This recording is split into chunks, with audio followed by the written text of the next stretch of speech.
అందరికీ నమస్కారం. Welcome to our channel. AP EdCET 2023 అడ్మిషన్స్కి సంబంధించి కౌన్సిలింగ్ ప్రాసెస్ అనేది జరుగుతుంది. దీనికి సంబంధించి ఒక అప్డేట్ అనేది వీడియోలో చూద్దాం. ఇంకా రేపు అంటే 5వ తేదీ స్పెషల్ కేటగిరీ వాళ్లకు విజయవాడలో సర్టిఫికేట్ వెరిఫికేషన్ అనేది ఉంటుంది.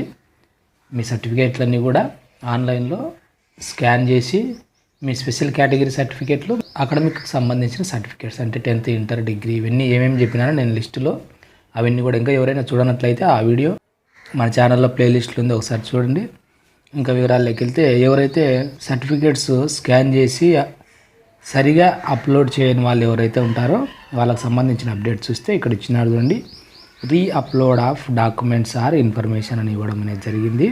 ఎవరైతే సర్టిఫికేట్స్ స్కాన్ చేసి సరిగా అప్లోడ్ చేయలేదో వాళ్ళకు SMS కానీ ఈమెయిల్ కానీ వచ్చింటుంది, ఒకసారి చెక్ చేసుకోండి. వాళ్ళు తిరిగి మళ్ళీ నీట్గా స్కాన్ చేసి అప్లోడ్ చేయాల్సి ఉంటుంది. మనకు 6వ తేదీ వరకు రిజిస్ట్రేషన్ డేట్ ఇచ్చినాడు. సర్టిఫికేట్ వెరిఫికేషన్ అనేది 7వ తేదీ వరకు ఇచ్చినాడు. కాబట్టి ఈ 7వ తేదీలోపు మీరు స్కాన్ చేసిన సర్టిఫికేట్స్ వాళ్ళు ఆన్లైన్లోనే వెరిఫికేషన్ అనేది చేస్తారు. ఆ విషయాన్ని గమనించండి. ఇక్కడ ఇచ్చినాడు చూడండి. This service is applicable only for the candidates who have been asked for SMS or email will be sent to individual candidates అని ఇచ్చినాడు. ఎవరికైతే SMS మెయిల్ ఇచ్చిందో వాళ్ళు మాత్రమే సర్టిఫికేట్స్ స్కాన్ చేసి అప్లోడ్ చేయాల్సి ఉంటుంది. రీ upload of certificates by the verification authorities అన్నాడు.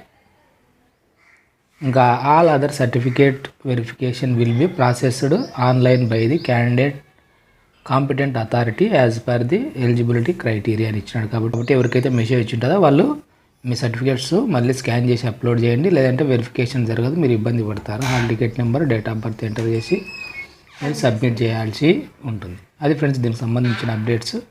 ఏదైనా కాలేజీ లిస్టులు ఒకవేళ పెడితే దానికి సంబంధించిన వీడియో చేస్తాను. అప్డేట్స్ మిస్ కాకుండా ఉండడానికి ఛానల్ సబ్స్క్రైబ్ చేసుకోండి. ఈ వీడియో మీకు ఉపయోగపడుతుంది అనిపిస్తే తప్పకుండా లైక్ చేయండి, మీ ఫ్రెండ్స్కి కూడా షేర్ చేయండి, వాళ్ళు కూడా తెలుసుకోవడానికి అవకాశం అనేది ఉంటుంది. Thank you.